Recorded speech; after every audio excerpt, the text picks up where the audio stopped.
Oh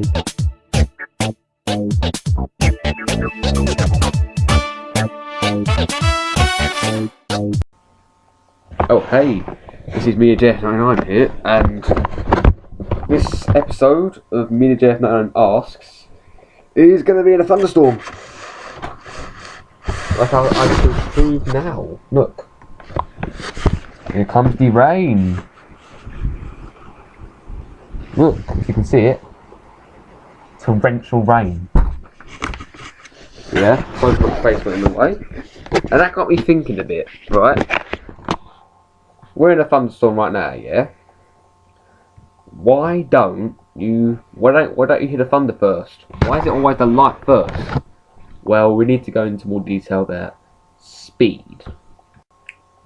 You see, the speed of sound and the speed of light correspond to the thunder and lightning, respectively.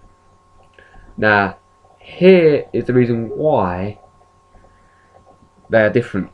Because when you hit a thunder, assuming at sea level, dry air at 20 degrees, the speed of sound is 761.2 miles per hour. But, and here's the but, right? The speed of light is basically like much faster than sound. 670,616,629 miles per hour. So yeah, that's the reason why you see the lightning first, because the lightning travels at the speed of light, which was over 670 million miles per hour, and that's basically it really. And the thunder travels at a little over 700 miles an hour. And yep, that's about it really.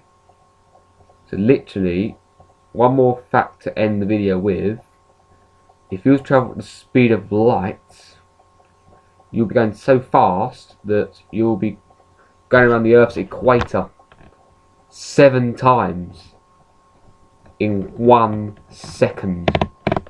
That is how fast it is, right? And that is why you see the lightning before you hit the thunder, because they're 2 different speeds. Thanks for watching, and goodbye.